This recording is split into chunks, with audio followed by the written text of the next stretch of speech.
Part Picker, PC Part Picker has like a, they different websites say different money, $10 here, $10 there, but it was going to cost more in shipping. Gotcha. Yeah. Gotcha.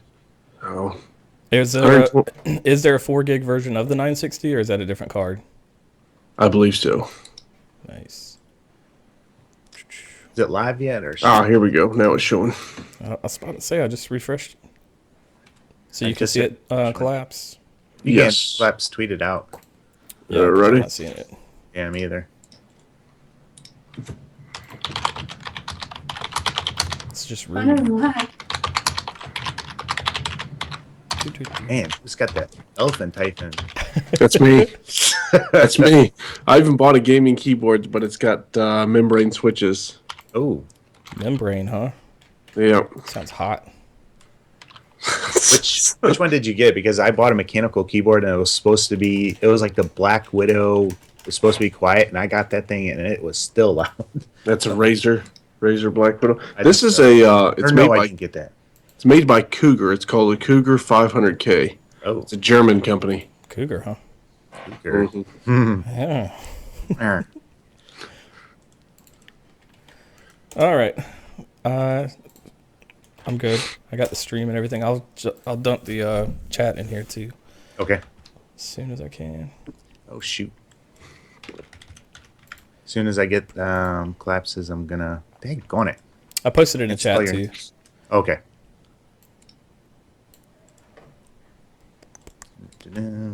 One second, just to retweet this, and then we'll get going. All right. Cool. Hey, Derek. I have such trouble with this. I cannot figure. There we go. How about chat? There you go. All right. So why do you guys have to wear headsets? So we can hear. All right. You guys ready? Yeah, let's go. go. Let's do it. All right. Hey, this is Jay, and welcome to the Sakred Gaming Podcast, episode 10. I'm joined by my good friends Taboo Lexicon and Till I Collapse. On this episode, we're going to be talking about the call to boycott supply points. Also, Call of Duty is rumored to be going to space in 2016. We're also going to be talking about the Destiny DLC, anything that you guys want to talk about. And then we're going to be finishing the show talking about religious liberty. So we're excited for that. You guys want to introduce yourselves and let us know what games you're playing or what's new. Collapse, let's start with you. Alrighty, what's going on? I'm Collapse. I got a YouTube channel of my own. A little bit dusty because You were going pretty strong there. Yeah, I was going pretty strong, and then I crashed my iMac, so that didn't help. But right now I've been playing Call of Duty. I've been playing some competitive matches over the last few months, and then the Division's been going pretty strong in my mind. So been enjoying that, but that's about it. Competitive, are you doing like game battles, or are you doing the built-in competitive, or is there a difference now? I'm not up to date with this. Doing game battles, the built-in competitive, after the first major update, they kind of ruined it. They took out the ability to vote for maps, so you just got random maps.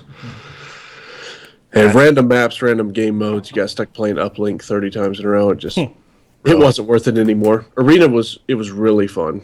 And then it just kind of got messed up. Gotcha. Now you said your Mac died. Yes. All right. Yes. And you built. Rest in peace. Yeah, you built a PC rig, right? I did. How did that go? I mean, take us through that. It went well. I had a friend of mine help me build it, tell me what parts need to go where, warn me about all the static, and worry me to death about that, and putting it all together. It's not too bad once you got the hang of it. Reading the manuals, starting flipping through the manuals, decide who, what manufacturer's definition of what point is what. So. Nice.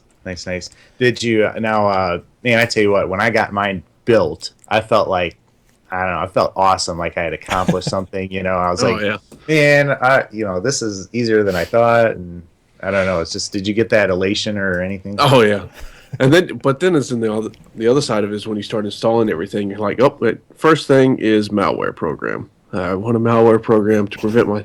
It's just like you start thinking about everything that could possibly happen. Yeah. I mean, almost $1,000 of equipment. Yeah. Yeah, Windows so 10 has a built-in one, don't they? it does. I just got a malware protector on the other side of it, Okay, gotcha, just to be certain. gotcha. Cool. All right, Taboo, what are you Yeah. playing anything? Man, I'm not. You giving up for Lent or something? Is Lent still going on? I don't even know. So I got kind of bored with Black Ops 3, and I'm not really playing anything like steadily now. I played the Division a little bit, and it's fun, but I haven't been playing it much. I did jump on the PC and play some Gary's mod with a friend of mine, which was a lot of fun. Evil Scoot. I was playing with him, and we were going around. You can just jump on these random servers doing these random things. This one we jumped on was like a school role-playing server or whatever. So you spawn in, you choose a character type, and he told me to pick, what was it, like security guard or whatever. So we were in charge of like enforcing rules at the school. And, What? right? And so like you get paid like $60 every 15 minutes or something, I don't know, as a security guard, but everybody else has their own roles. Like there's graffiti artists and there's drug dealers and stuff like that. And my job as a security guard was to like bust the graffiti artists, and like you could arrest them, and if they resist arrest, you can shoot them. And it's like You can shoot them? yeah. And it kind of all Who made depends on this like the game? rules of the server. Like whoever's the principal makes the rules, so they can be Oh, wow. they can be different from one day to the other. So that was kind of interesting and kind of fun. I trolled a guy just by shooting him in the head twice when he thought we were going to play a game of shot for shot, I think they called it, where like you walk however many paces and then you take turns shooting at each other until one of you dies. Oh, no. And I would always shoot him prematurely. Oh, So that was nice. a little fun. But Gary's yeah, mod. yeah, Gary's I've mod. never heard of that before. Yeah, So there's a bunch of different games that you can play. all Bunch kinds of different types stuff. Like games? if you're subscribed to CNanners, he plays Gary's mod a lot. You'll see him do Trouble in Terrorist Town or Prop Hunt, I believe is Gary's mod. There's all kinds of different game types in there. That's I barely scratched the surface the other night, so that was kind of Gotcha. fun. And it's just, I guess the variety is kind of appealing to me right now. Cool. Yeah. Cool. Somebody's asking if we could talk about Dark Souls 3. I don't really know Yeah. anything about it except for I'd probably be too scared to play it, and it'd probably be too hard for me. Well, I've heard that it's like, you hear that it's unbelievably hard, but at the same time, I just heard that with the new one, some guy just beat it in 2 hours. What? So yeah, Really? I'm like, I don't know if he cheated. I just saw the headline and I was like, what? That doesn't seem possible to me. But I didn't really read the article or anything like that. If you guys know in the chat if he cheated or how he beat it in 2 hours, because the way I understand it is you have these battles and you just die a lot, and it just takes a lot to get through that. But I don't know if you guys know in the chat and can set us straight and educate us. We're all ears. Somebody at work was telling me the other day that it's designed with the understanding that the person's going to die multiple times. It's just the amount of times before you get to the end of the game. Yeah. Yep. So that was interesting. Yeah. Cool. I know nothing more than what he told me that day. So I know those games look incredible. And Yeah. Yeah. if Oh, you go yeah. on Reddit and look around at what people are saying about it, they got a huge fan base, and people seem to be very passionately in favor of those games. But I can't bring myself to do it, man. Solo games that are like very really difficult, Yeah. Yep. they're not for me. Yeah. Not at all. Well, hey, I am JA, or you can call me James, whatever you want to call me. I am still playing Black Ops 3, and I can't wait to talk about supply drops and boycotting that and Call of Duty 2016. We'll get into that here in a second, but I just hit Prestige Master, guys. Nice. Probably Hey. the fastest I've ever hit Prestige Master. So when did it start? Well, I guess it's been 5 months. November. Yeah. So I guess it's not that fast. Fast for me. Yeah. So, yeah. 5 months. So now I got to work on Dark Matter. Especially with all camos. those losses you take. Oh, I got a pretty good. all the team kills. Yeah. I've got some good stories. I've been getting killed so much by my kill streaks. I need to just play core, get away from that. But other than that, went and saw Superman versus Batman or Dawn of Justice, and seen a lot of people hating on that. I know you guys haven't seen this because I asked you guys this before, but let me know in the chats if you saw that and if you liked the movie. I know the Creamy couldn't stand it. He hated it a lot, and I thought it was pretty good. I thought Ben Affleck did a pretty believable job. He looked like Batman. He did a good job looking like him, and didn't seem too bad. Lex Luthor was horrible. Thought that guy was just Like his character was bad, or the guy playing him was bad. the guy playing him. Who It played was him? just so cliche. How he's the guy who played the guy Zuckerberg in the Facebook movie or whatever. That guy. Yeah. Yeah, and he had really long hair in it, and the way he dressed, and just his acting was just too much. I don't know. It was. I just really didn't care for him. Wonder Woman's great though, and her fight scene was pretty good. The only thing I'll say about the movie is it started off with Superman having well, I don't know if it started off, but it was early on. Like, he doesn't have a sex scene, but I thought you were about to say sex change. No, yeah, he became Wonder Woman. But his girlfriend is in the bathtub, and of course she's naked. And I brought my kids to this, all right. And so, I mean, it doesn't show any nudity, but it's like there's a couple points where you're like, oh, it's gonna go there, like almost, and A little bit of upper butt crack. well, not upper body. I mean, just low Yeah. cleavage, and it's like perfectly timed so that they don't show her breasts, but it was like right there, and I was like, oh, okay, I don't need my kids to be seeing this and everything like that. So that was super awkward. My wife actually fell asleep at the beginning, so she totally missed it. So I was kind of glad because she probably would have not liked that. Yeah. So. Yeah, But like overall, I can see like sitting next to Ethan, like getting your hand ready to like cover his eyes. And you're yeah, like, exactly. Well, the funny part was they actually sat at a different part of the, like, we sat on one side of the aisle, and they were like 2 seats on the other side of the aisle, so they sat on the other side, so I couldn't even get to them. Nice. They kind of like, but I don't know. It was other than that though, pretty decent. I thought it was pretty decent. A lot of people don't like the ending, but if you read the comics, that happens in the comics, and of course there's going to be more, but I'm not going to be a spoiler or anything like that. So. I saw some people on Twitter taking up for the movie, saying that they don't listen to the critics, that it was actually really good. Okay, cool. I think people who read the comics are gonna like it. People are saying that if you're into Marvel movies, you might not like it, but I love the Marvel movies. They're great. I mean, they're just over the top fun. Yeah. And I still liked it. So This is, I think, a critical question. yeah. Was it better than Daredevil? Oh man, Daredevil. I don't know how anybody watches that Netflix series, Daredevil. If you watch that, and even the movie was horrible. I'd say Netflix is better than the movie, but still, I can't stand Daredevil. If you guys like that in the chat, I'm sorry. Or if you guys are watching this, I'm sorry, but that's horrible, guys. I know, Taboo, you watch it. Claps, do you watch Daredevil on Netflix? I haven't. I've seen it like on the top of the screen, but I've never clicked on it. I should go grab my firearm and bring it out here and show you what this guy, like the very first episode, the guy's in there, and of course Daredevil somehow can hear punches coming at him, like, and get out of the way of them, and I'm just like that, but that's okay. I can live with that. But then the guy who's getting ready to shoot him, of course he's got a chamber one in there before he shoots him, right? This. Then he shoots him. He shoots like 4 bullets. Then he chambers another one when he's the second time he's going to shoot him. I'm like, I'm waiting for the round to pop out, and it doesn't happen, And I think he chambers it a third time when he's shooting, all on the original magazine. And I'm like, either this is the most retarded criminal ever, or he's never shot a gun, or something like that. And I'm just like, come on, nobody picked up on this. Yep. I don't know. I had the benefit of watching it while I was in bed with the flu. So like I'm like binge watching the whole 2 seasons.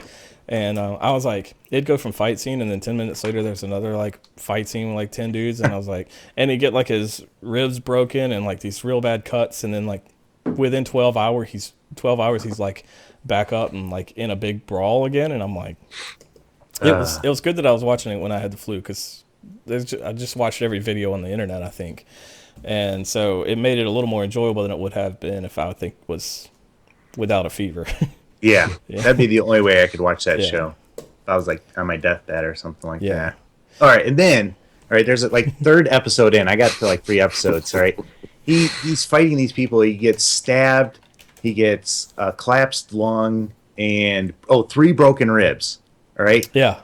And then he goes and takes on like 10 guys at once. I mean, I've like bruised my ribs, and there's no way I'm going to be fighting anybody. I know he's a boxer. Dude, It's supposed to I've be able had to just take punishment. like inflammation in my ribs Yeah. before. It's like, oh god, I'm dying. Yeah, exactly. There's no way 3 broken ribs and a puncture wound. You Yep. know, you're going to be fighting somebody within an hour. I don't know. All right, I better get off the. It's hard enough like to grant the premise that he can fight. He's got these combat skills while he's blind. Like like you're asking the audience to take that leap with you, and you're like, people are like, okay, I'll give you that. But then when you give them that's a big ask. When you give them that, and then they hit you with 3 chambered rounds back to back, and then like these fight scenes that are just never ending. And even though he's got these injuries, it's a little too much to ask the audience. I think. I agree. I agree. Other than that, though, I think that's all. I'm still playing Destiny with my son, and we're going to be talking about Destiny DLC content. Yeah. Somebody asked in the chat, too, if you can watch previous episodes of the podcast. Yeah, they're on the Sakred Gaming channel, so you can check those out there. And if I missed anything, I haven't been watching the chat. If I missed anything, let me know, guys, about that, because I just got into that rant. When I go into rant mode, man, I just miss everything. In Tunnel that. vision. Yeah, yep. Paranoid left. He thought we were boring. All right. Man, too, Walking Dead season finale tonight. I know you guys aren't watching that. Tabby, you quit watching Walking Dead? Yeah. I don't really know why. I think we just got kind of tired of it. It seems like it's kind of like the same thing over and over again. You know, they get established, then some big rival comes on scene, and then they have to fight the big rival and overcome, and then they lose their place and have to get reestablished. And then, Yeah. I really liked the second season when they were at the like country farmhouse or whatever. Yeah. That was a good season. And then the Governor started out as a good season. I think what did it for me was it was just like they'd fight the Governor or have some kind of clash with him, and then they would like be free of him for a while, and then they keep getting dragged back into that town. I just felt like there's too much of that back and forth. I was like, just let's put a nail in the coffin of this Governor part and move on to something else. But Yeah. Yep. Claps, you ever watch that? I did. I did watch up to the second season. I never finished the second season. I quit early into it just because I saw the repetition. Gotcha. That was the only reason. Yeah. And I'm kind of happy after hearing like how it keeps going. Yeah. So it took me 3 I did the years same to thing notice with the Sons of Anarchy. The Sons of Anarchy, did you say? Yeah, the same thing. It was just kind of Gotcha. Yeah, the last episode too of Walking Dead was just, there was no point to it. I mean, it was just like really bad. So Really? yeah, I don't know, but for some reason I still watch it. It's think got it's that, because it's the got that. aspect of no. Go ahead, Claps.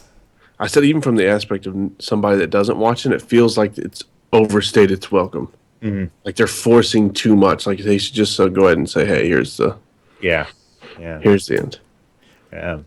Speaking of, so I have this idea for a game, and it's kind of been done.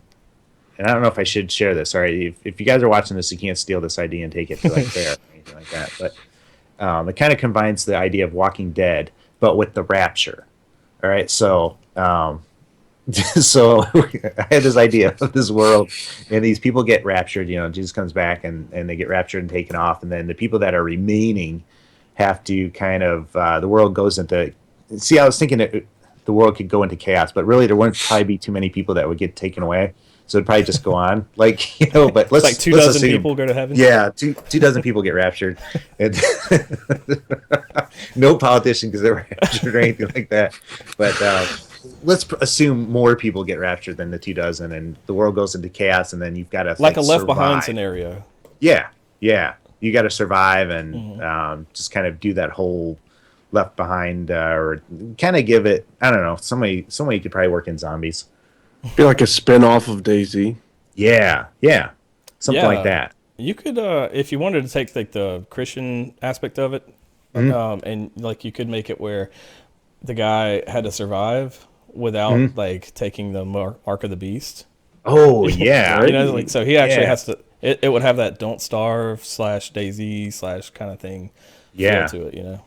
And I guess like along his way he could like get his faith back. Maybe he was a believer at one time and kind of stepped away, and that's probably a whole theological debate. It'd probably sell about, to- I don't know, 15 20 copies. Yeah. if that was how it was geared, but it'd be fun. Right. Yeah. All right. So that's my idea about a movie. All right. Let's get into the topics that we're going to be talking about. Yeah. Claps, you want to start us out? You're going to talk about the Yeah, the Call of Duty in space. Yeah, Call of Duty. Okay, so Space recent Ghosts. news this week. I mean, whether it's ghosts in space, if you do remember from Call of Duty Ghosts, there was space combat in it originally. In the campaign, didn't make it into the multiplayer, which is another good aspect if you've watched any videos. The combat that is normally experienced in a campaign mode is usually not experienced in multiplayer. However, it does have some people worried as to whether or not it's going to change the way that Call of Duty is played. I know we've gone through the experience of Advanced Warfare where we had the thrust packs where we went up way high, way fast, and then changed it with Black Ops 3 where we're back down to a little bit of a more controlled jump. I don't know. Your guys' thoughts on whether it's going to be a good thing to go to space or a bad thing? I'm kind of wondering myself. Taboo, you got any thoughts? The only thing I can relate it to is probably one of the early Halo games, maybe the second one in the campaign. There's some places where you go out of these pressurized gravity environments and you walk out of the ship, and all of a sudden you can jump higher than you could when you were in the ship. And it sounds different. The sounds are like muffled, to Yeah. kind of simulate. I guess you wouldn't hear anything in space, but I guess it's supposed to simulate a reduction in the sound or whatever. And it was fun in the campaign. I really don't know. I'm really skeptical that we would see anything like gravity changes in multiplayer, though. I mean, there couldn't be the floating around because you'd be moving so slow and everything like that. And I Yeah. could see maybe if they reduced the gravity a little bit and, that was their movement thing. You moved a little bit. I guess you wouldn't be faster, though. You'd just be able to jump higher. As an interesting caveat, I don't know if you guys watch T Martin. I tend to only watch him for the news. He's annoying, but at the same time, it's where you can find information. Information's going to be passed to him, all good and well. And his thought on it was that if they were to use the anti gravity, it would only be in sections. So like Black Ops 3 utilized water a lot in a lot of areas. Utilize anti gravity portions of the map that would simulate it as sort of their caveat to water or something else. Yeah. Yeah, that's interesting. Yeah. And I'm trying to figure out how they're going to do it because if they do it in outer space, all right, and so you're probably going to be on some space stations or something like that. Yeah. I mean, Even how are you going planets to would be use? fine, like Yeah, a station guess- on a planet would still be That- different. yeah. I'm just wondering how you wouldn't like if you're in a space station, how you wouldn't blow a hole through the wall or something like that, and rip it open into outer space, and maybe that'd be part of it. I don't know. Can't look at it literally. Hey, Yeah. that's called levolution. Yeah. Nice. Did you guys ever play the zombies map that was on the moon in Black Ops 2? I didn't, but I watched Syndicate do it. That was fun. It was a fun change of pace. So I could see if they did like one map, maybe it was in outer space or something like that, or Yeah. instead of having everything done in outer space. Mm-hmm. But how do you think gamers going to react? I think there's lots of people saying they're getting away from it and not going to buy the next Call of Duty if that's the case. I don't think it'll. I think people are just going to buy the next Call of Duty no matter what. Yeah, didn't Black Ops 3 sell more copies than any Call of Duty so far?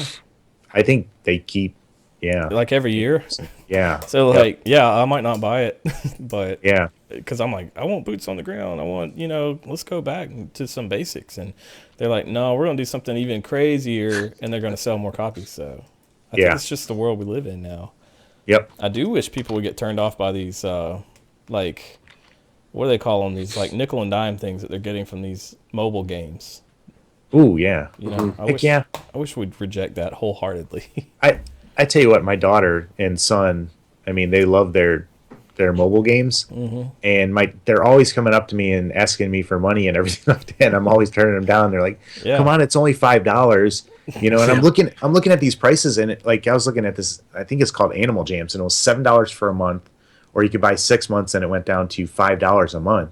But I'm like, no, I'm not spending that much money on these stupid games that should be free, and I don't know. It's just, man, they know how to nickel and dime you. I don't mind it as much on mobile games, especially if they're going to be free to play, and then they're going to make you pay optional stuff or whatever. But these and we've talked about this before, so I won't get too far into it. Just these $60 AAA games that have these mobile game business models attached to them, Well, and let's talk about that because I mean, can we talk about supply drops too with that? Yeah.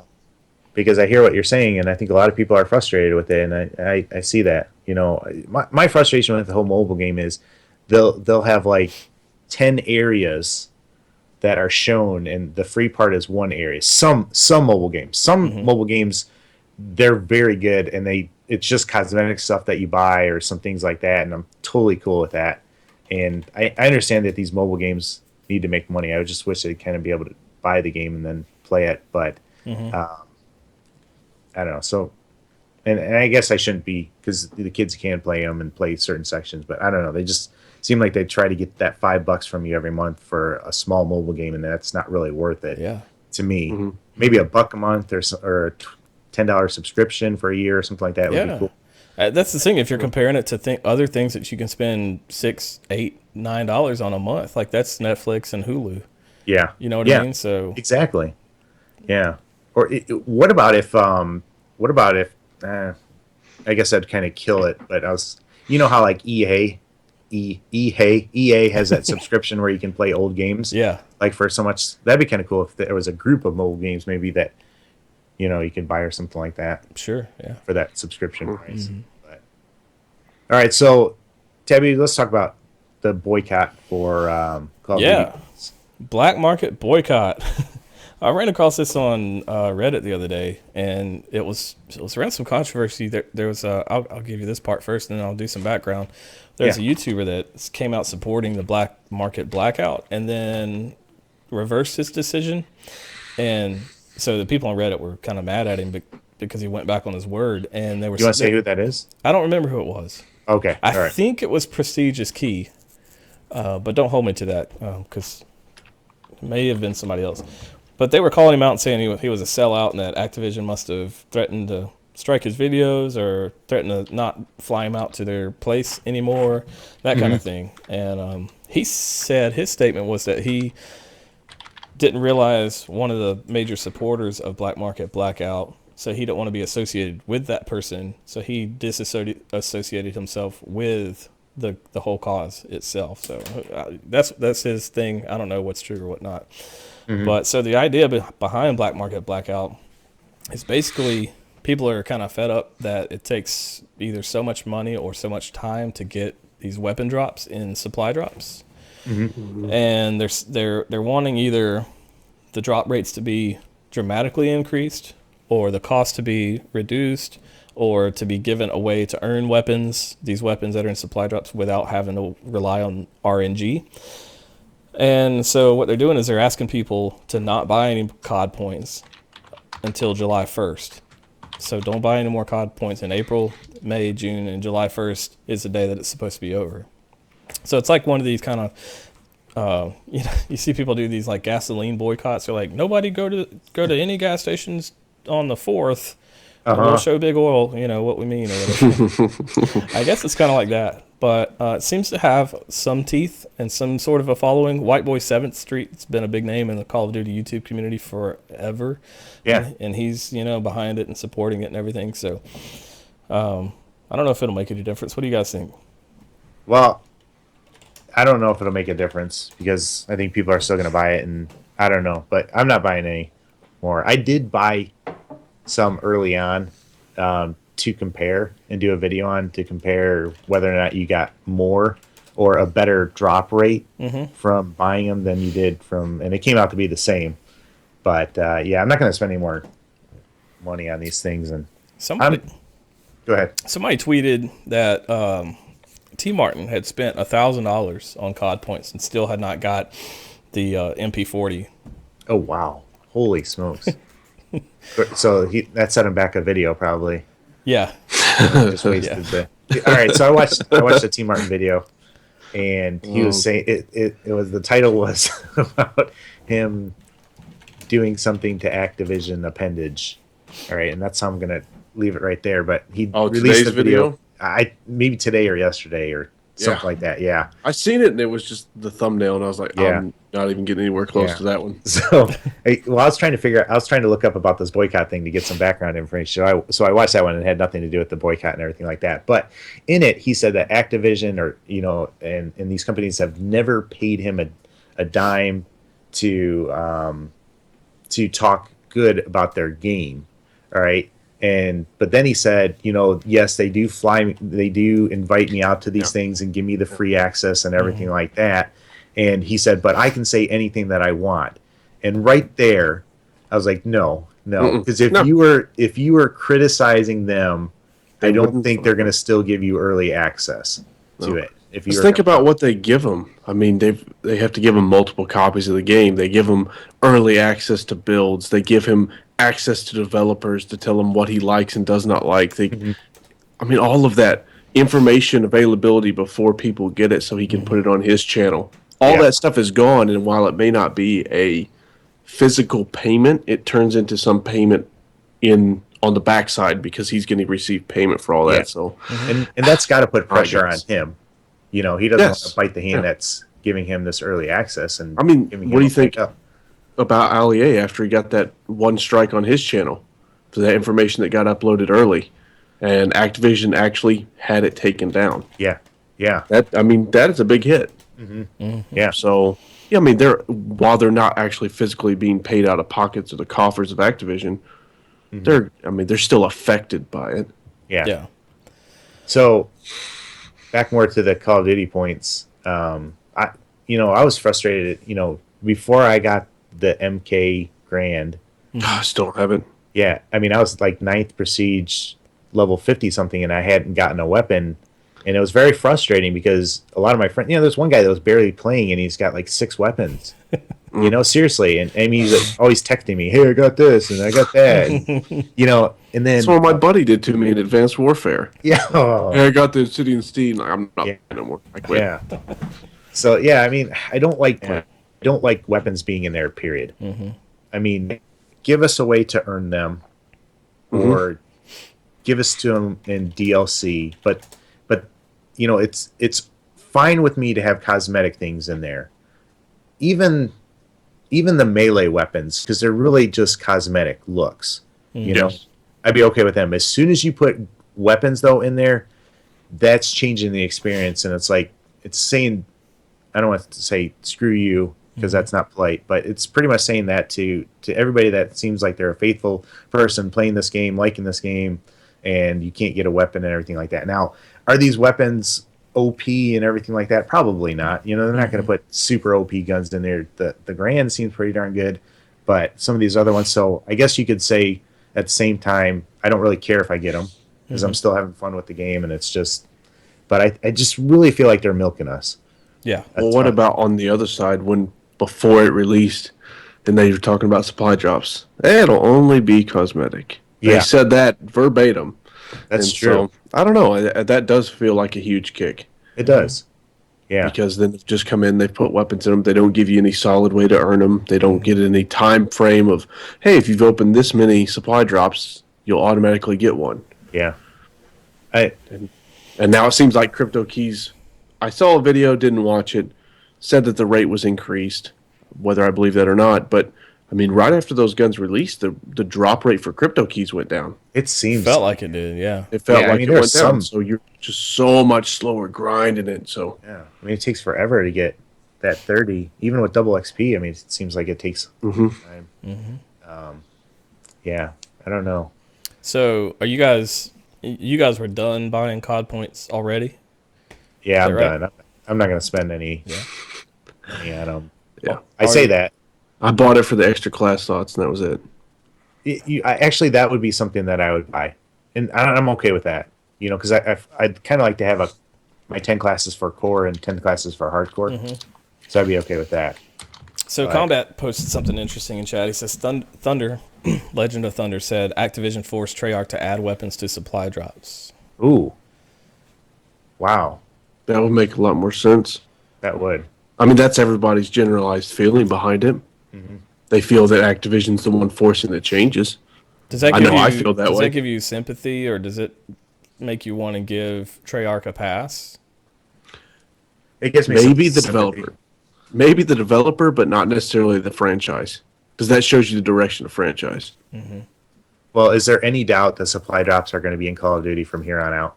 No, No doubt. I don't think so. Unless there's some huge backlash, which Activision's all they're seeing is dollar signs. oh yeah. Yeah. And so if that's bringing in more money after release, they're not going to keep making $60 off of a game, Yeah. you know, Especially if the indefinitely. next game sells as much as this one did or more, like the trend. Well, there was to a do. comment. Let's see. Minion, whatever. He put in there how many they sold. I He can't said they find- only sold 4.5 million, but There you go. Yeah. I'm pretty sure I don't think that they would have gone down 25% compared to Black Ops 2. Sold 20. You know, I'm I'd want to make sure that wasn't like digital copy numbers or something like that. yeah, because I mean, I'm pretty sure they sold $1 billion with this latest game, and I don't know how quickly they did that. So I don't know. Be interesting though. It might be true. I don't know. I so I'm not gaming. I get it. Thank you. I Sorry. don't hate Treyarch as much as I do Bungie when it comes to like stuff that Activision quote unquote makes them do, because the only way to make a Call of Duty game is to do it under Activision Publishing. I imagine that's what everybody's making them under. I think they own it, right? So Yeah. if Treyarch, if you work at Treyarch and you want to make your next game, that's your boss. Activision's your boss. It is. Bungie made a deal with the devil, knowing that the devil was the devil. You know what I mean? So like Yeah. Treyarch's been doing it for a decade or longer than that, I guess, right? And Bungie, they've been tied up with Activision just for a couple of years. So I don't have much sympathy for Bungie when people say Activision's making Bungie do it, but I do have a little bit for Treyarch, I guess. That's interesting. Yeah, I wonder. I'd like to know. I wish I knew more about Activision and their competitors. I mean, you got Activision. Who else you got? Ubisoft, EA. Ubisoft, EA. I mean, Yeah. is Activision Kind of the front dominant one? Like, if you want to sell a ton of games, are they going to be the dominant one that you want to go to? I think for shooters, like For when you look at the history behind Call of Duty, and then I mean, because a lot of people have had a bad experience with EA and what they've done to the Battlefield franchise. So, you know, who are you going to go with? Now, I think it would have been smart if, like, you look at the way the Division came out, and you look at what is happening to Bungie currently with Activision. I think it would have been smart if they might have gone with Ubisoft, but that has time to tell as well. Yeah. I'm glad the Division was so successful. Yeah, it's been fun. I mean, does it have some people, you know, try to compare it to Destiny? Yeah, sure, it has some features, but it's still fun. People don't like third person. I don't necessarily like it, but it's something else to do. Yeah. I've been getting frustrated with Call of Duty lately, so I might as well find something to put my time into. This is Yeah. the perfect time for Division to come out, right? It is. Like, Yes. Oh, yes. before the new COD hype, but right at the Yep. beginning of the kind of waning of the previous COD, and then Yeah. and Destiny's like, you know, in a transition period too. So its Yeah. big competitor games are just in a lull right now. It's the perfect time for it to come out. Nice. And especially when they're already getting ready to release their like raid expansion sort of setup. Yeah. So and it's That free, invention. right? I think. I really didn't look into it. I think it I is. was assuming it would be season pass, but maybe it's not. I'm a little rusty, but I was thinking like a lot of the first year stuff was going to be free. Good for them. The one thing I do know is that they said that Xbox would get the expansions first. This is Ooh. not a everybody's getting it at the same time. So it may be free Is it to like everybody. one day, or is it a month, or do you know? I don't know. Oh, I don't know. yeah. Yeah, I can't play Xbox now on my Windows 10, so Yeah. you go. Hey, yeah. I'm kind of back. Yeah. Cool. You ever gonna make the switch back? I don't know. If I ever had the money, I'd get both consoles. Gotcha. If I had the money for a PS4, I don't like the Xbone. Yeah. Yeah, if I had the money to spend on a PS4, I'd buy a new graphics card. I would. Gotcha. I told Scoot that the other day. I was like, if you ever hear me talking about buying a PS4, Oh, that hurts. just that hurts. remind me that I really want a new graphics card. Yeah, I'm gonna probably get a PS4 when Destiny 2 comes out. Mm. So, but I heard too, you- PlayStation is looking at the PlayStation 4.5 or Yeah. releasing like a slim version or maybe something to bring it up to 4K gaming or something like that. They're looking at increasing the GPU. That's I real don't know similar if to they that really- Xbox rumor that was out a few weeks ago. I think that one got shot down. Yeah. Yeah, I think I read from that one guy Spencer or whatever his Phil name Spencer. is. Yeah, he said he'd rather invest in whole numbers than half numbers. So like The next gen that's- console. yeah. He Well- said we want to make a significant improvement. Yeah, but at the same time, they were talking about doing something earlier than the 7-year life cycle, right?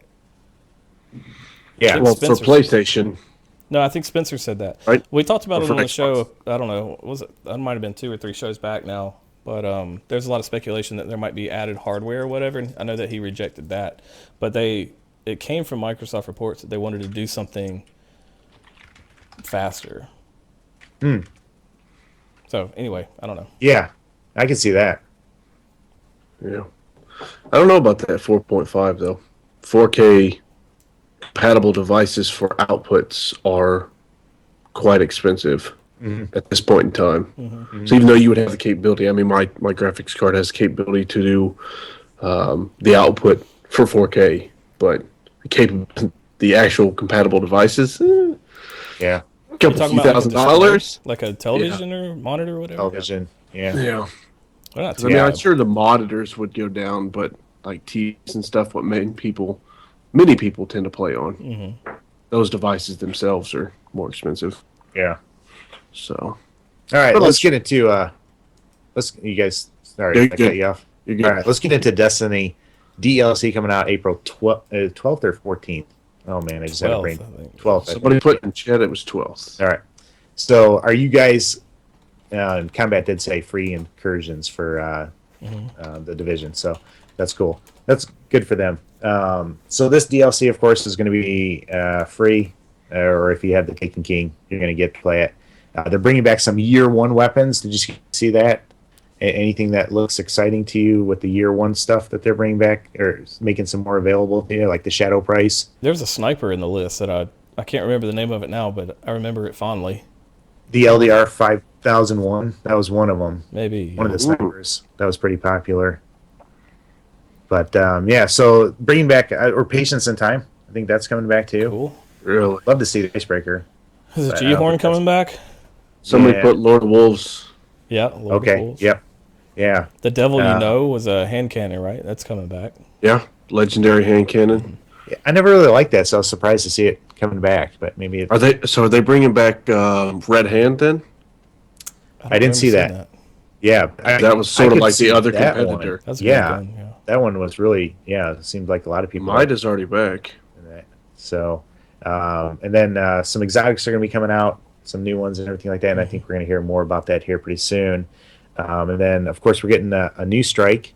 The do you guys remember the Winter's Run strike? Yeah. Yes. That's coming back with a spin on it. He's going to be taking, Draxus.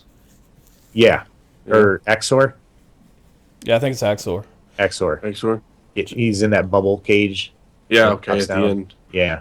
Yeah, we'd always run and jump up on the second level to get away from him. And start charging. Yeah. Okay. Yeah. Man, Been a while. yeah, I remember using the G-Horn on him quite a few times. Oh yeah. But yeah, so So new got strike- solar burn. He's dead. too. Yeah, that was just super easy. But hey, did you guys see all the new armors and the chroma color things and everything like that? Yeah. That's pretty interesting. So I love the Taken armor.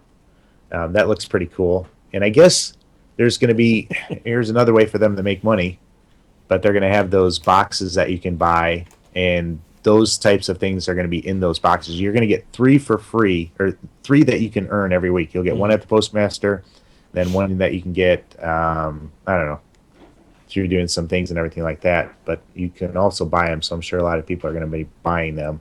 But they come in at Defense 3, but you can infuse them, and you get a 1-for-1 infusion Yeah. instead of 80% of the difference between them. So I like that they're changing the infuse rate. I'm not liking though that you're going to get random levels and not always like 335 or something like that. Mm-hmm. You guys have So- any thoughts on that? So just to clarify, 1-for-1, I get a drop at 320. It's going to infuse to 320. Yeah. 100%. Yep. That's good. Yeah. I mean, no sense having to put two things into one thing or, just to get it somewhere close. But I still don't like, if I'm playing the raid, am I going to get a 312, am I going to have to I seem to have the worst RNG luck when it comes to getting high armor and stuff like that. So, am I going to have to pay it 25 million times through before I'm up? I'm still not even close to 320. I'm with combat. I think it'll help that you can earn 335 gear in like 4 or 5 places now. Yeah. So Iron Banner, Trials of Osiris, Hard Mode Raid, the new Challenge of the Elders or whatever. Mm-hmm. That might be it. There might be one Prison more of place. Elders. Yeah. Yeah, Prison of So Elders. that's good. It's not like you're just going to be stuck trying to grind out hard mode 3 times a week, Yeah. That should help a little bit. Well, I think hard mode is up to. I don't think you're guaranteed you're guaranteed, and same thing with Prison of Elders or stuff like that. You're guaranteed up to. I know there's a challenge in Prison of Elders where you can get one weapon and one piece of armor if you get the challenges per week, and you'll get 335. But I think the drops, as far as other things in there, are not going to be guaranteed at those levels. And correct me if I'm wrong in the chat. No, that was my understanding. My takeaway was that it would be up to, just like the raids have always been up to 320. But I mean, I'm probably going to get like 309. That's going to be my luck. I'm going to get that, or not get anything at all, or something that I don't need. Yeah. So I don't know. I'm kind of frustrated with that, but I'm looking forward to the new stuff. It's going to bring me back pretty hard for a little bit at least. Yeah. Are you guys coming back to it? Yeah. I'll come back for as long as it keeps me. Yeah. Gotcha. Claps, you probably don't have anybody to play with. There's a very limited amount, but those people that did play Destiny have moved to Division, so they're playing Division all the time. So whether I can actually pull them off of that will depend. I think one of the things, though, that kept me... I was looking forward to Prison of Elders again. I really enjoyed that arena-style, 3 people. But they didn't put save points in. Come on. That's the one thing I wanted from Prison of Elders, from the entire update, and they won't do it. So, yeah. Because I lost out on what was the highest you could do? Like 30... I can't even remember what the highest one you could do. Kills the 32 or 34, I think. I was 34? 34, 35 or yeah. You kill the highest guy or whatever. And we lost out on it because the guy didn't move his controller around. We were changing some stuff out and he timed out. Disconnected. So that's the one thing I wanted. Yeah. We'll see. I might play some Iron Banner. I'm surprised they haven't put in matchmaking in that, or they're not going to put in matchmaking. Yeah, they probably think they just get a bunch of trolling. I guess. Yeah. Get to the end, everybody disconnects, and you're sitting there by yourself. Yeah. It's frustrating. Yeah, new Zen Meteor PS exclusive sniper. Of course, I won't see that because I'm on the Xbox One, but you could get that. Also, too, that sword looks pretty sweet. That new Taken sword. I don't know if you guys saw that. 35. There we go. 35 was highest. Okay. Prison of Elders. Yeah, for Skolas. Yeah. But yeah, so some of the new stuff looks pretty good. I'm excited about the armor and getting to fuse it. I'm just waiting to see what kind of drops I'm going to get and everything like that. I do like how they're doing strikes so that you can get strike specifics that drop at, I think they'll drop at the 335. So that'll give you a reason to play some of those strikes a little bit more. Cool. And I think they're supposed to be happening more often. Also, too, your Vanguard rank ups and those rank ups are supposed to happen more often because it seems like those things are slower than snot for ranking up. And you're supposed to be able to get some of the new, like the Shadow Price and weapons like that from those. So I think that'll be good. That is cool. Yeah. I did play Iron Banner, not this last time, but the last go around. Oh, yeah? I did play some. It was good and bad. There was times I was just getting wrecked just because I was under-leveled a little bit, and there was other times that I could hold my own. I bought my year 2 Mina multi-tool and went to town. Nice. Assassin Freak told me it was back end. I was like, I have to go use it again. This is just Connections too are good. supposed to be a lot better too. Like the matchmaking connection netcode, whatever you want to call it, it's supposed to be a lot better. It's not supposed to be skill based as much anymore. So. It was still fun. Different style of PvP. I think that change is always nice. Yeah. Yeah, keep it kind of fresh. Yeah. Uh-huh. I kind of like having the skill-based matchmaking. I hate it in Call of Duty because Yeah. I feel like I'm better than average, but in Destiny I feel like I'm below average, so I kind of Yeah. like that skill-based matchmaking. So, but yeah, and I tell you what, man, that that melts you. It seems like you get two-shot with that thing. It's like bam, bam, you're dead. I thought somebody said My aim was way off. My Really? aim was off in that game, so gotcha. there was no two shooting for me, not at all. No. Gotcha. Anything else with the new updates that you guys are looking forward to or thought was pretty cool or anything like that? That Desolation armor that they've been talking about in chat looks really cool. You know, the Yeah. Tekken themed armor with the Twitch emote and everything. Yeah, It's the so emote. cool. Yeah. That does look pretty cool. Yeah, I Yeah. like that a lot. Are you going to be spending any, what is that, silver on that stuff? I don't know. Well, I think I spent 20 when it first came out and only spent $5 worth, so I got some left over still. Oh, yeah. Yeah. Nice. So maybe. Cool. All right, so here's something I wonder. All right, they're bringing King's Fall raid up to current levels with this new one. Why do they not bring Vault of Glass and Crota up to current level? I would Did it love to play change to Vault of current Glass. level? No, I think they're still. It's never changed, correct? No. Yeah, I mean, I would love to play Vault of Glass. That was my favorite raid. I'd love to play that again if there was some reason to, but there's really no point in doing it. Yeah. I don't know. Those were incredibly fun. Well, especially Vault of Glass. That's my favorite raid out of all of them. And yeah, like you, I would love to go back and play that and actually have the reward. You know, if it would drop 330 up to 335 Vault of Glass, armor and stuff, man, that would be awesome. They could keep the guns. You could keep the Fatebringer. Yeah, take the guns out of it. Yeah. Who cares? I'm sure they could easily change those guns too, or leave them in at the low levels. I don't care. Yeah. But yeah, heck yeah, that would be so much fun. Yeah. I'd run that in a second. I'd be running that right now. I think that I'm they're also looking at to do other. a speed run tonight. I think they're looking at like other MMOs that leave those old raids in those lower levels, but they don't have enough content to compare themselves to like World of Warcraft or something. Mine said that they were not bringing back or not having Vault of Glass and Crota's End in April. I didn't hear that. That would be weird. Yeah. yeah. I never did like Vault of Glass because it didn't like me much. It didn't ever reward me anything, and I always fell off on the jumping puzzles. So Oh, I never had that problem. you can have a good day. I remember Creamy, man. He was so intent on getting that Fatebringer, and we grinded out that Vault of Glass time and time again, and it took him forever to get that Fatebringer. Yeah. I Do you got it. remember he was playing? Was it him that was playing and we stopped like at that point and he had to go do something or something like that, and so he wasn't in there, and somebody went ahead and finished. I think we were right about to finish the boss off or something like that. Yeah, and he got somebody kicked or else something. got it. Rocket got Yeah. it. Yeah. Because I remember he was like, in Rocket's voice, he's like, I got the Fatebringer. Yeah. And we're all like, oh, man. Then we're all like, oh. Oh, don't tell me. That gun was awesome. I would love an exotic version of that. They need to bring that back. That was my favorite gun ever. Yeah, keep it how it is. Make it exotic. That's fair enough. Yeah. And the last word seems broken after. I didn't like it after the patch. After U-Tiers started coming back, it wasn't fun to me. I tell you what, I played Crucible, and I'm just getting tired of getting killed by the Thorn still. Still? I haven't tried the Thorn. No, it's still wasting people and everything. Is that like in normal Crucible normal game types? Crucible.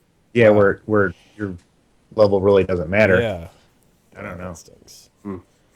Stupid gun. But all right. Anything you guys got else? Any other game news or anything like that? Anything in the chat that you guys want to talk about gaming wise or anything that put that in there now? But I don't have anything else. Let's, Okay. One cool thing about the division, the incursions, Yeah. is those are going to drop those specific gear sets, so you can kind of match up sets and go for set. like trying to earn certain things. Oh wow. That's Speaking of pretty no neat. checkpoints, those incursions have no checkpoints. Ooh. You die, you start over.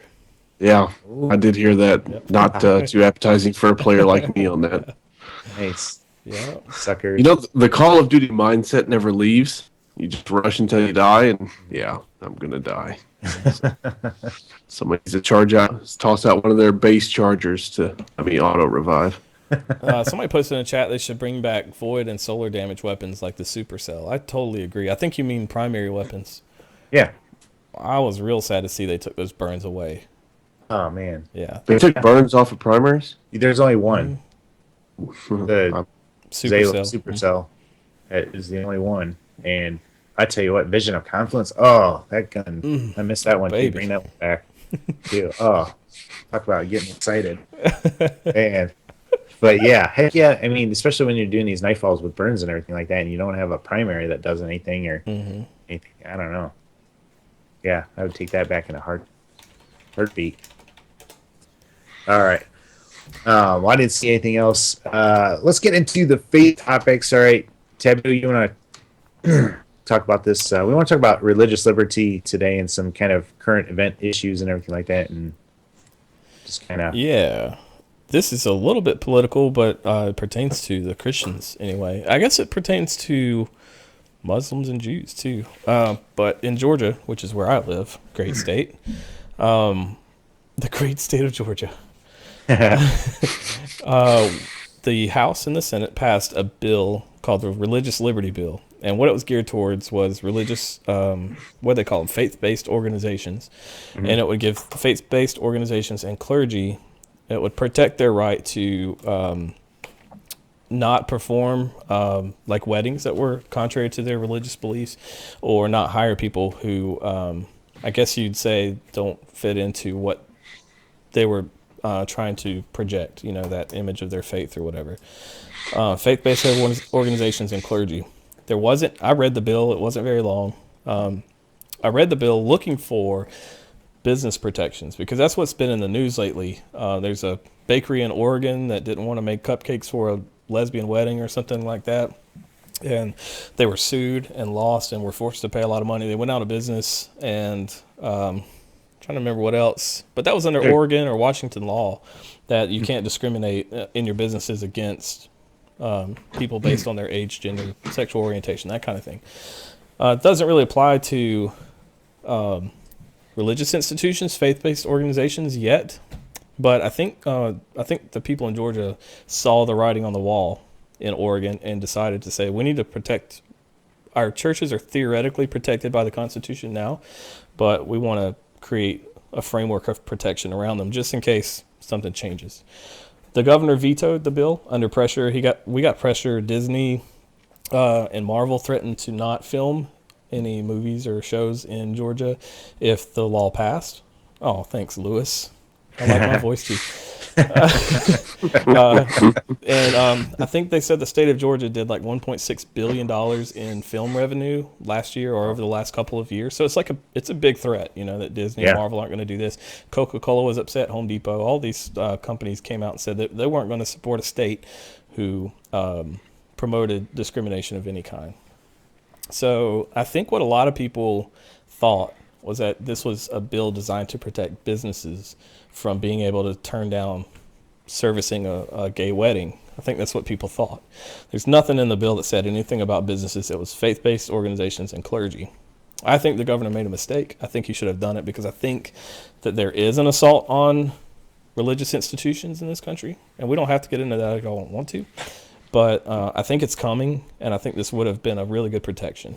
And I think the governor's response and his reasoning for vetoing the bill was really weak. He said it was about who Georgia is, like the character of Georgia, who we are as people, and we're not that kind of people. And he said that he already believes that religious institutions are already protected inherently by the Constitution. Mm-hmm. So it's not his job or the state of Georgia's job to further protect them. So, yeah, that's the summary. What do you guys think? I just think it's a matter of time before we see the first lawsuit of a church that turns down, performing a marriage, and they're going to threaten to take away, or they're probably going to take away their tax exemption or something like that. I just think that's a matter of time that it's happening. I mean, we're seeing it with the businesses all over, the photographers, and what's interesting about these businesses and everything like that is a lot of times, and actually every instance, they're not turning down homosexuals, but they're just turning down this one area involving weddings because it's something that they personally can't condone. Yeah. And I totally get that and totally understand that. And, they're nice about it. They're kind to these people, and they have these people as normal customers, and they're not discriminating against them, so it's a shame to see. And I definitely see that spilling, though, over. Yeah. Because you're seeing it in some things. It's just trying to be just crammed down our throats that you have to accept this, and if you don't accept this, we're going to sue you. We're going to make you pay, and it's just very. I know a lot of gay people, and even a lot of these gay people are totally okay with these businesses turning down certain things, but there's an element to this movement that there's like a minority of them that are very hardcore and push really hard and want to make people pay and everything like that. And I don't think it's expressive of the whole community or anything like that. So yeah, I think it's just a matter of time, in my opinion. I do too. I think the way we'll see it happen, I don't think there's any stopping it without a change of leadership, either national leadership or local. I think what you're going to see, and you already see calls for this on Twitter and on the Daily Show, that they'll show a picture of a mega church, right? The interior of Joel Osteen's mega church. And then they'll say, I think this is my favorite episode so far. Thank you, Pedro. So they'll show a picture of this massive church, and then they'll say, this church is nonprofit. They have nonprofit status. They don't pay taxes. And then they draw this conclusion that this massive church, considered nonprofit, is like some kind of perversion of the tax system or whatever. So their nonprofit status should be taken away. So I think you're either going to see a further cultural push against churches being nonprofit status because they bring in all this money, and there's all these rich organizations now, and that's kind of like a faux pas these days. Or it'll be like Judgment said, there'll be an issue comes up, they get sued, they wind up losing their nonprofit status, and if that happens, they're in the same category as every other business, every other nonprofit venture in the country, which means if you're a church in Oregon, you can't discriminate your services against whatever, which would be including homosexual marriages. So I think that's the end game. I think that's the path we'll see it happen with. Claps, you got anything? You think anything? No, I mean, I can only agree with everything that's been said. I mean, I think that's just I think you guys have said it all. What the possibility of things that are going to happen here. I think, unfortunately, you mentioned mega churches. And the way that, Joel Osteen's a great example, of what everybody sees. This is what the majority of people are going to see because this is what's available to people. And unfortunately for them, they just see the numbers portion of that, and they only see the impact that he has. Well, and I tell you what, too. I think they see, too, there are some mega church pastors that are making millions of dollars. And there is a lot of money, and personally, I hate seeing that. I mean, look, here's an example everybody agrees on is Creflo Dollar. Yeah. Remember when he was asking for money to help him buy a new G5 or something? Yeah. I mean, it just makes me cringe, and I hate the way that we appear and everything like that, because there are a lot of churches out there that they're bringing this money in, and they're doing things with it to help the communities, to help people around the world and everything like that. And, they're not abusing it. And then, unfortunately, though, there are the other side that are just very worldly and very much about that. Yeah. But one piece of fruit can spoil the whole bunch. Yeah. And that's the view that we are receiving from the outside. Yeah. And I'll tell you what, as far as the homosexual movement, all right, the church was pretty ugly with this, and I guess it's not even the church, but maybe some fringe parts of the church who seem like people thought represented the church, and maybe even the church in general too. We treated homosexuals like they're second class citizens, like they're the worst of the worst, and especially if you look at like the Westboro Baptist, which I don't consider anybody that I would consider representing the Christian faith, but I can see why there is this movement to push back against religious institutions and get them back, for maybe the way we've treated some people and everything like that. Yeah, we had some really lengthy discussions. I know Judgment, you were part of them. Collapse, I think you probably were too.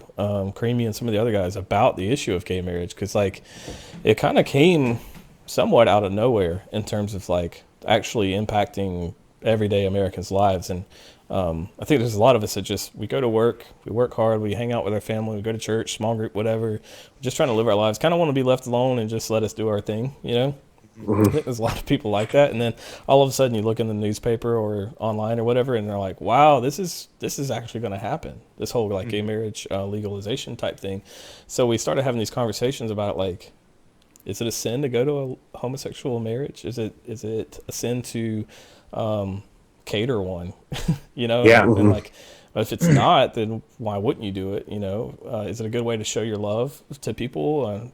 Do you only support people on their redemption timeline once they've been redeemed, or do you support them even before? And so some really tough questions got brought up, and some of them got answered, and some of them I think we're just trusting God to show us.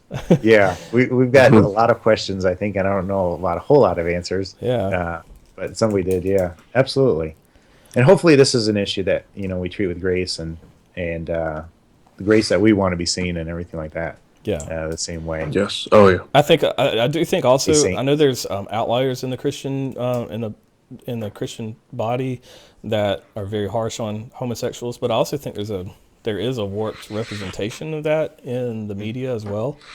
I remember seeing an episode of Glee one time, and they were talking about how the anti-homosexual stance is how they framed it was like something only hateful old people thought, and that once those old people died, there was a generational turnover. Then all of a sudden, it'd be a cultural norm, and nobody would be hateful or whatever. And they misrepresent this idea that if you disagree with someone's lifestyle choices, that you hate them, and that's not true. There is a distinction between disagreeing with the way somebody lives their life and loving them or hating them. If I love a friend and he's going down a bad path, I'm gonna tell him, hey man, I think you're doing the wrong thing, because I love him, not because I hate him. Right? If I hate him, I might. If I hate my friend, or if I hate a dude and he's like headed to destruction, I'm just gonna let him keep going to destruction. Encourage him. Right? Yeah. That's my sin nature, anyways. But if you love somebody, you want them to do what's best. You want to share that with them. And you want to be able to be open and say that to somebody. And I think they effectively kind of shut down the conversation, the rational discussion. So, yeah.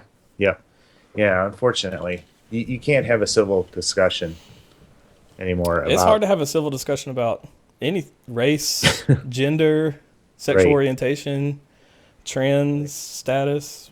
Whatever. Yeah. So there's another issue. So North Carolina passed a bill that said you could, whatever that you were born with, whatever sex that you were born with, you have to use that bathroom, because there are a lot of places that are making it so that you can use whatever bathroom that you want. I don't know if you remember that issue with Planet Fitness, where the lady went into the locker room and there was a guy in there, and he was not dressed up as a woman, he was dressed up as a guy, and so she complained about it, and they took away her membership because they didn't like that, and they were trying to be all inclusive. Hey, there's a really funny video. A guy named Steven Crowder did it. No, he talked about it. Some guy in that Seattle area where they're like making these bathrooms legal for whatever you identify as. He went in there dressed up as a woman into the women's locker rooms and bathrooms and stuff, and like just filmed reactions and everything. And I think what people are trying to do, like him, is I think they're trying to almost show the absurdity of the system and like break it almost, and force people to be like, to take an actual reasonable approach to legislation, because this is actually happening in cities where allowing males to go Yeah. into female restrooms because they identify as females. Mm-hmm. So Yeah. look up the video. I wish I had a link. I'd show it to you, but I don't. So here's another instance though where companies like Pepsi are putting tremendous pressure on the governors of these states and saying, hey, for some reason the LGBT community has a strong influence in these big corporations, and they're putting pressure on these governors and everything to not do these things, and it kind of makes me mad. I don't want my kids, to have to deal with that, and especially for such a small portion. It seems like there's going to be more people that abuse this than genuinely. I don't know. I mean, it seems like there's got to be a better way to handle this. Maybe unisex bathrooms, or something like that would be a better choice. Just delete the bathroom from your business. There you go. Well, what's going to happen? We've already talked about it in our churches, because there's some, you're going to have cross-dressers that come into your church. Hopefully, you're inviting these people in, and what do you do in those circumstances? Because you want to care about these people, and you want to help them. At the same time, there's people that can abuse it, and I don't know. So there's some protections that you have to put in place. I don't know. It's just a crazy situation coming up. It is, and I think, at the risk of me sounding like a transphobe or something, I think the North Carolina approach, if it is the way you described it, I haven't read it. It seems like the most reasonable approach. Like, genetically, are you a male or female? And like that's the basis of what bathroom you go into. Not the mental status. There's a school of thought that thinks transgender people are it's a mental disorder. Like if you woke up one day and all of a sudden you felt like your left arm didn't belong to you and you wanted to go have it cut off. Like under that school of thought, the genetic solution works. Like, were you born a man or were you born a woman genetically? I think that's the only fair way to do it. You know what I mean? Well, without having 37 different bathrooms. Frank said that society is lucky that these laws weren't around when I was in high school. He'd be walking in the girls' restroom. What the heck? Yeah, why wouldn't you? Exactly. I mean, yeah, I get. That's what I'm thinking. The abuse that can happen and everything like that. It's just, I don't know, going to become a crazy place. But I tell you what, the same push that we saw with the homosexual movement and everything like that, we're seeing now with the transgendered movement, and we're seeing it more and more, and everything like that. So this is a discussion that we're going to have to talk about more and more. I just read an article, and they were championing this guy and really just saying how wonderful this guy was, because this guy was it's actually going beyond this, but this guy was 60 years old, and he was living as a 8-year-old girl. Yeah. And he was living in this house, and he was living as an 8-year-old girl, and he was having sexual relations with the dad in the house, but he was friends with the dad's kid. And they were, society is saying, this is awesome, this is great. And I'm thinking, this is not, I don't know, but this is the move that we're going through. Yeah. I think a lot of their influence, I think a lot of it exists on the universities, but I think they use their market power effectively. I think they organized and they boycott. And we've seen, if you guys, I don't know if you remember this, a long time ago, Ludacris had a Pepsi sponsorship. And I don't know, Aaron, I don't know the answer to that question. That's a great question. Ludacris had a Pepsi sponsorship, and somehow conservative people were like, that's ridiculous. We don't want Pepsi to be associated with Ludacris because it's an endorsement. It's going to tell our kids that it's cool to be, everything that Ludacris represents, And I think Bill O'Reilly got behind it. And there's a boycott or a threat of a boycott, and they dropped Ludacris. I don't know if they ever picked him back up later. But that was an example of using market power as a voice to, influence the culture. And the NRA is huge at that. The NRA gets a lot of good and bad said about it. But one thing it's really good at, whether you agree with the NRA or not, it's flexing its market muscle. You know, people listen when the NRA speaks because it represents a huge group of people. So what they're doing right now is they're using their market power very effectively. They're organizing and they're using it. They're flexing it against these companies. They'll say, Pepsi, if you don't, you know, we're just going to stop drinking Pepsi if you don't, you know, boycott Georgia or North Carolina or whatever.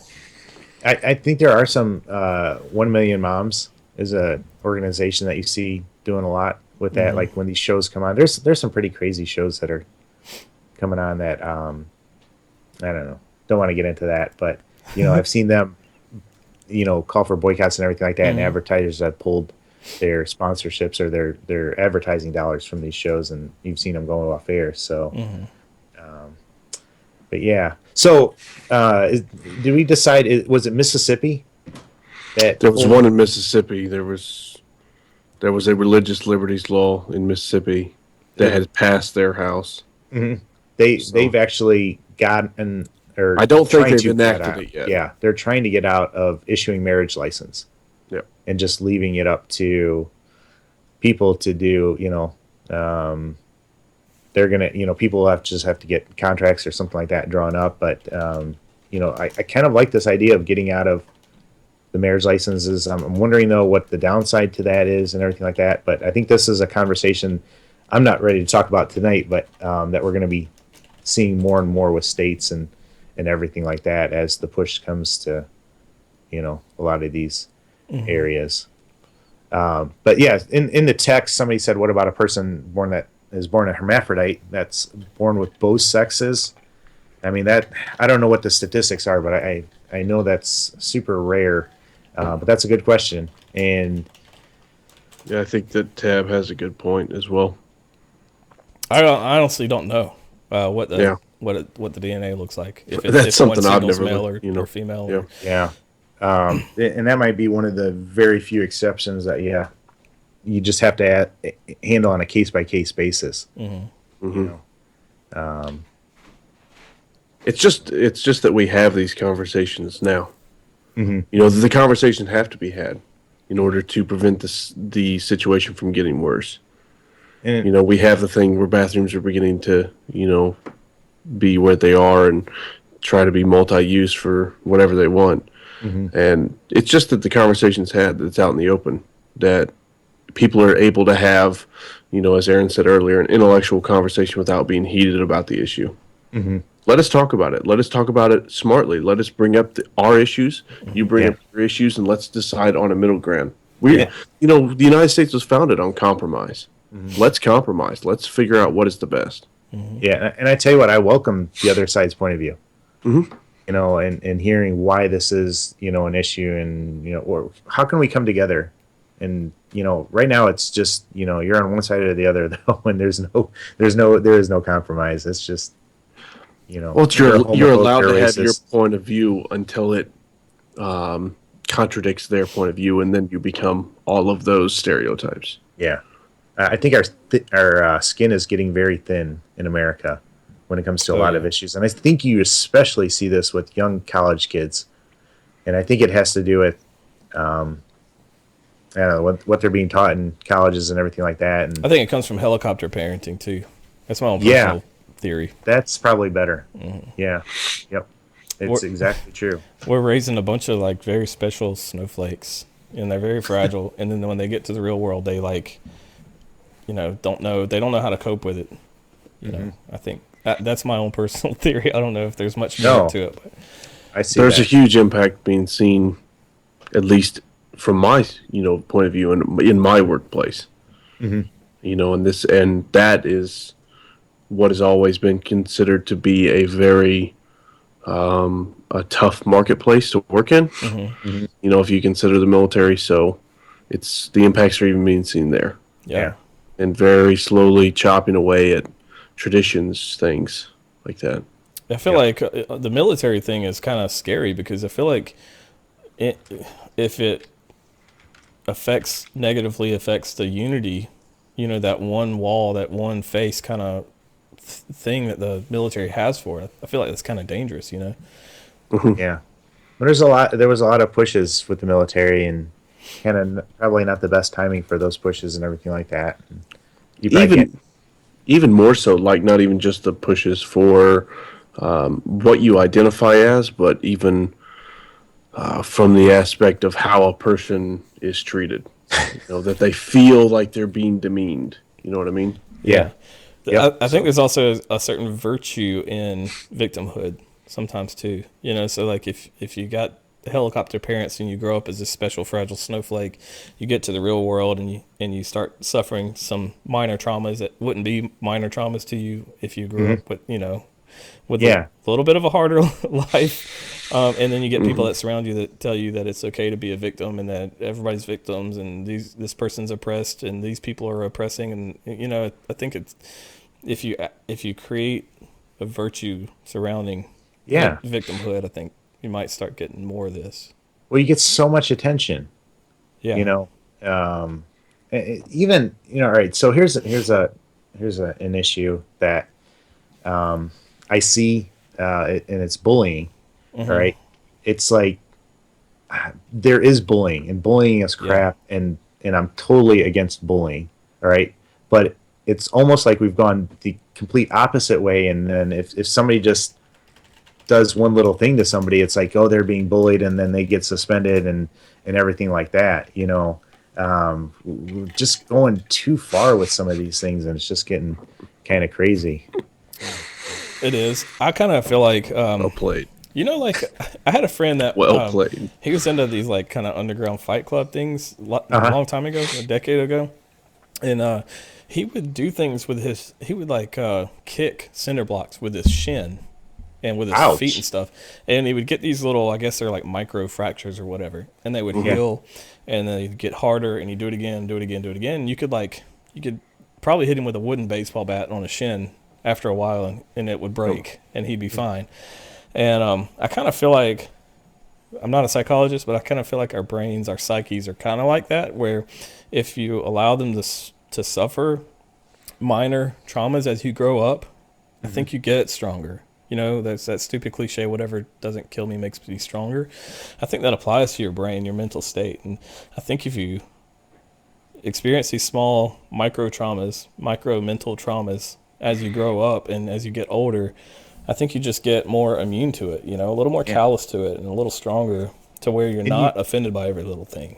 And you learn how to handle them on yourself, by yourself. And you learn to take responsibility for that instead of, having your parents handle it for you. And then you're 40 years old and still want your parents to handle it for you, or you can't take confrontation.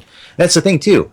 We can't take confrontation. We can't take these discussions and everything like that because we've always had it, go our way. But on the same side of that, you also can't go to the extreme. Mm-hmm. Don't go to the extreme where you develop a hard heart, where you're not accepting to anything. But you have to find the middle ground. You have to find the middle ground of developing the tough skin to be able to take what somebody. That's Yeah. Well, that's what I was told growing up. Get a tough skin, go out there. Not everything's going to go your way. Yep. And when it doesn't, pick yourself back up and keep going. And the thing is, that's like, you want that to happen. Like these college kids are getting to college and they're wanting these safe spaces, which are completely ridiculous, but they're trying to insulate themselves from confrontation and disagreement and pain. And like you growing up with your parents or whatever, that's your safe space to experience these micro traumas. As you get older, and like they are your covering.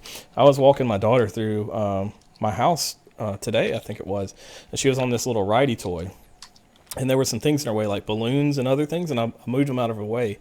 But when she got to the threshold at the door that she was trying to go through, I didn't pick her up and like take her over it. I let her go over it because she could, and it was safe. It was going to be a challenge for her, but she did it. But she couldn't climb over balloons with it. She couldn't climb over books, or she'd get hurt or whatever. So like, your parents are there to guide you through these micro. I might be coining this term, micro. What I call them, micro traumas.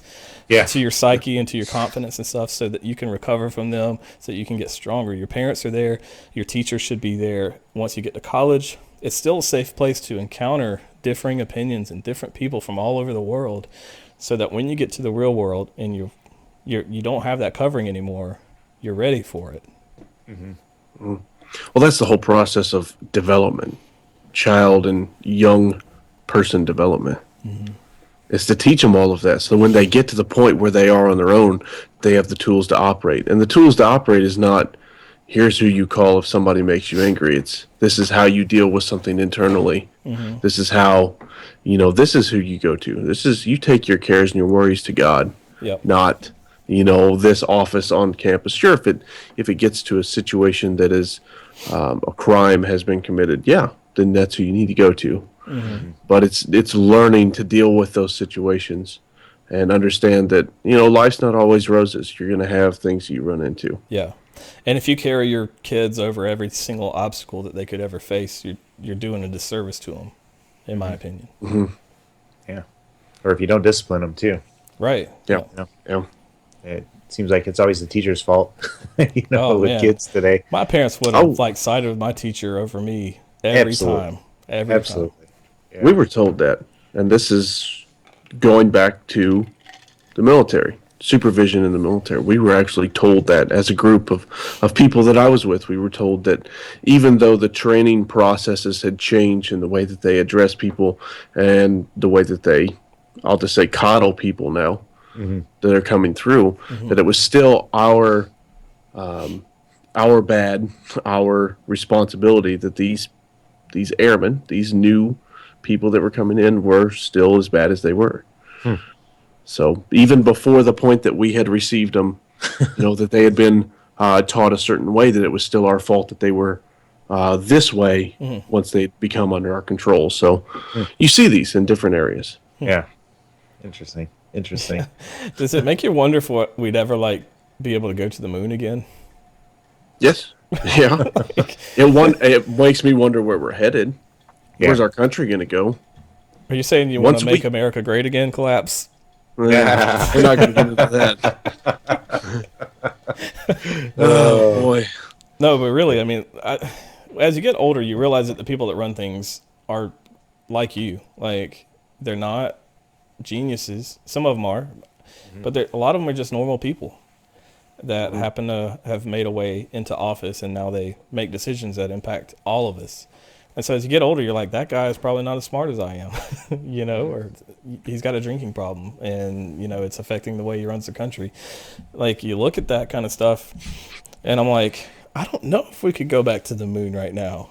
You know what I mean? Do we have the intellectual manpower in this country? We probably do, but it feels like it's on a downward trajectory to me in terms of education and in terms of discipline and ability.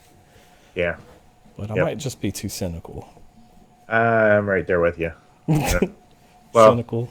Well, I think that's also one of the feelings that you get from depending upon which side of it you were raised on.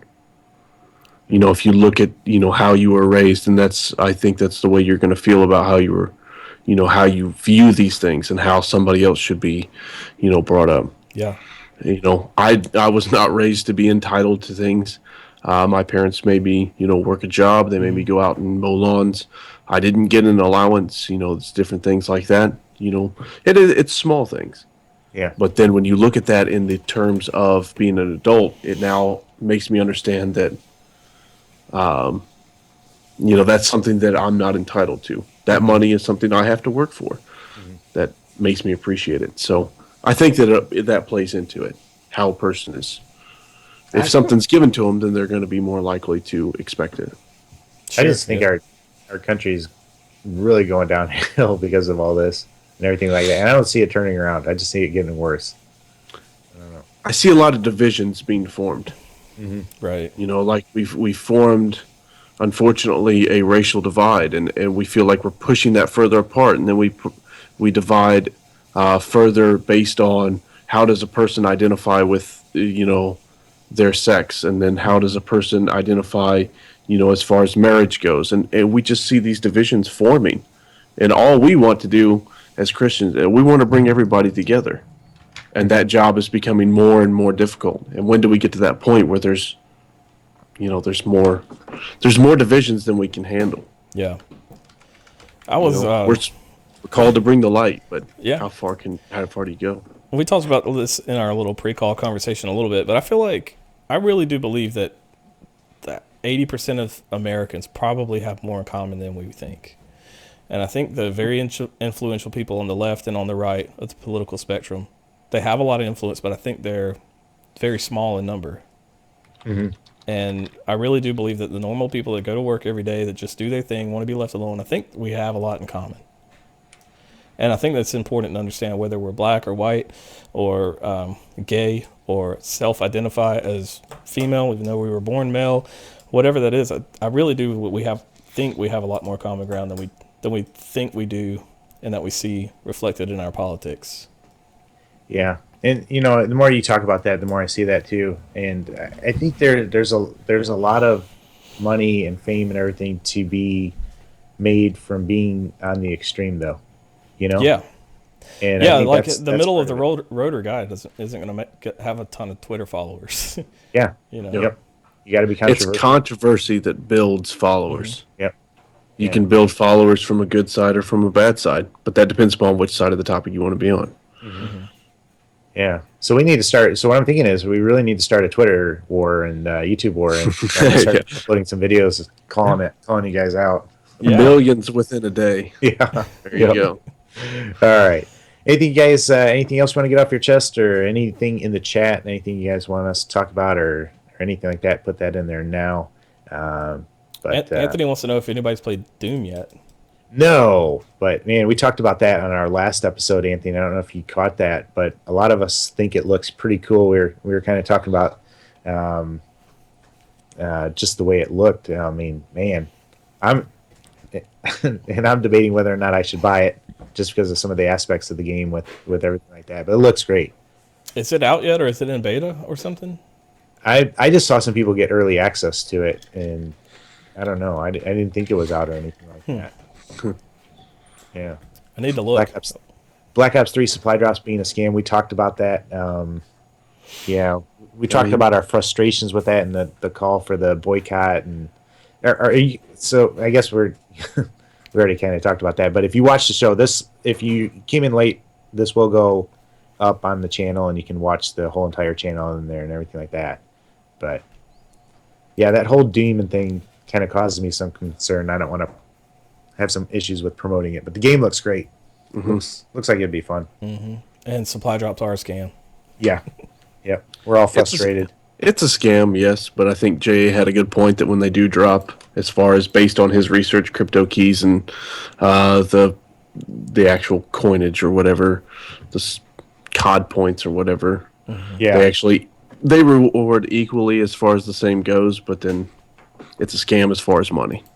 Yeah. Just wait for them to. Depends upon the way you look at it. Yeah. It represents a I think trend in video games that I really want to see reversed. Yes. Yes. I think we all agree too that. Well, my thought was too that guns shouldn't be in them. Guns shouldn't be in them. Things that affect the gameplay and their cosmetics, put them in there. That's great. Yeah. If it affects a person's experience while playing in the game itself, then it needs to be left out. Yeah. But then again, I guess somebody could say that, well, and what we were saying last, when people are offended by not getting something that they don't want, that could also. Yep. Just take them out. Yep. Just get them out. I was hoping they were done with them after Advanced Warfare, but no thanks. Nope. I'm sure we'll see them again. True, Aaron. Very true.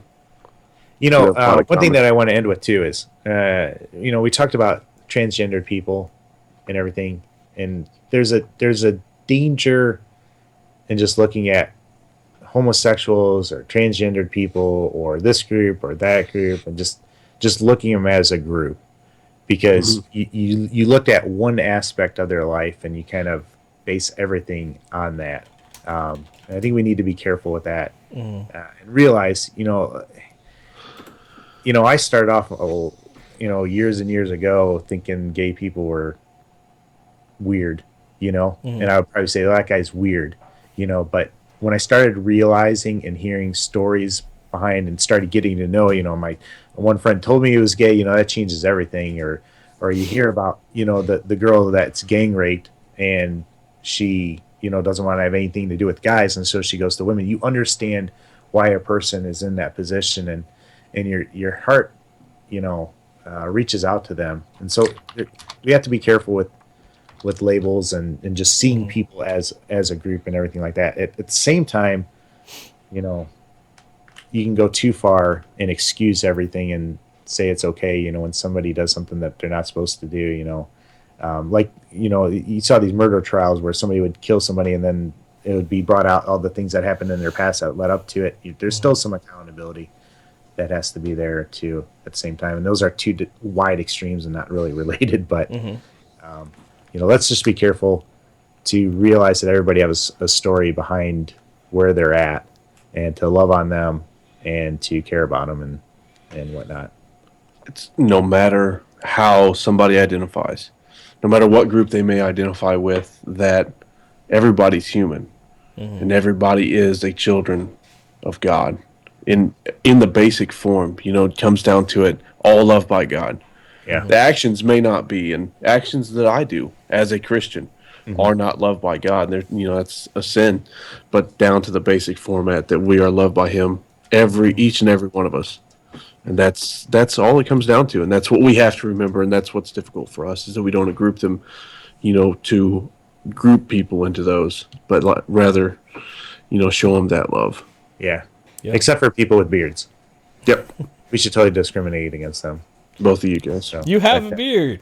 Jesse said Both of you guys. that they originally said that they wouldn't have guns. Yeah, you brought that out too, Claps. That is crappy.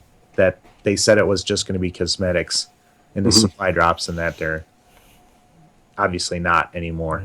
And I'm sure, you know, as Kabuto said, you know, Activision sees the money in these things. Yeah. And, you know, sure, I understand that. It's a business. A business is there to make money. This is a capitalist society. Make the money that's available. However, don't alienate your fans. Don't push them away so far. And I also understand on the other side of that they're trying to bring a new era of fans into the game. The thrust jumping, the boost jumping, the weapons, the customization, the taunts, and the dances and everything else. Dances. All of those things. It is. It's made to bring in a new group of fans into the game. That's all good and well, but you're also pushing away a lot of us who've been proponents of your game for a long time. Yeah. They're going to keep doing it as long as the money they make is greater than the money that they lose. Yes. Yep. Until people force them to realize that it's not something that is going to benefit them. It's a good point. And, I mean, you're a small business owner, right, Tim? Yeah. And so that in itself, you know, comes from a business mind. Yeah, we're very sensitive Yes. to what our customers think about us. Huh? You know? Yes. Yep. And so much more on a small business side, because you're still building that. You still have to create that. My brother owns a lawn business, and he has to go out every single year. What did you think about our services last year? What can we do better this year? Yeah. What other services would you like to see offered? And as a company that's so large, Activision's gotten away from that. I think it's the same thing I alluded to with Scuff when I did the video where they were disconnected with the service that they provide. Where are the intercessors? Where are the community managers? Well, I mean, you've only got one from that side of it. Anytime you contact Activision support, it's just some random person with a name attached to it in a Twitter feed. And then on the other side of it, you got David Vonderhaar. Well, he's the one that's going to be pelted with all of the hate. You seen it last year when Black Ops 2, when everything got nerfed, you know? So you've seen all that. It goes directly to his doorstep. It'd be nice if Activision would put somebody there.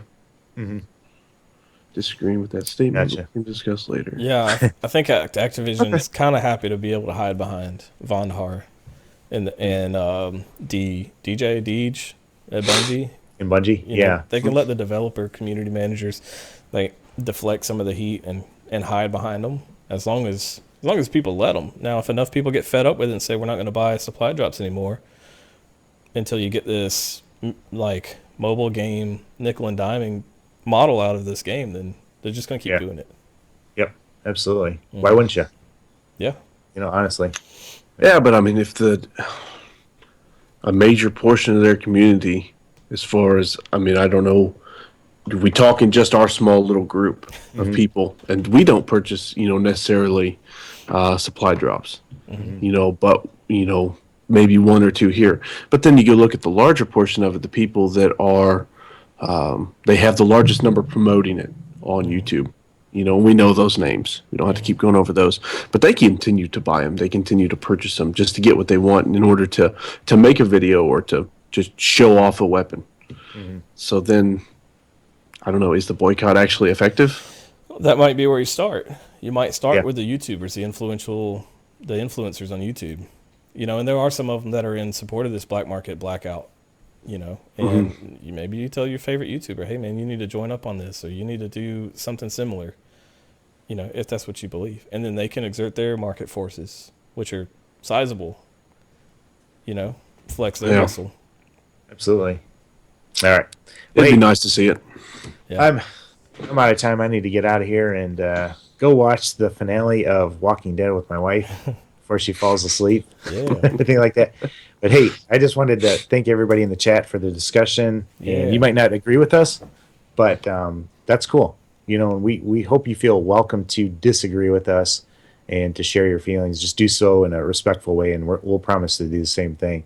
You know, that's what we need. Absolutely. We need to get to that place in America and the world, for that matter. You know, so. But Taboo, thanks for doing all the behind things, You're the welcome. scene things, and being a faithful person on this show. Claps. Thanks for last minute being on the show. Appreciate No you. problem. Love having you on this show and everything. But that's all I got, man. You guys got anything else? No, somebody asked in the chat what video I was talking about with the bathroom prank thing, and I don't know. I'll see if I can find it when I get done with this, and maybe Judgment, you can put it in the description if I can Yeah. get it to you. Yeah. No promises. I'll do my best to find it though. Yeah. Yep. We really appreciate too, you know, everybody that takes the time to watch these videos and come hang out with us and interact with us. You know, you give us a lot of good ideas to talk about. We'd probably be done in like half an hour if you weren't in here. Yeah. And special thank you if you made it to the end of this, if you're watching this video later and decide to thumb it up and everything like that and support it. We appreciate those as well. But that's all I got. Just thanks again. As always, though, take care and God bless. See ya. And don't cut us off. Yeah, wait a minute.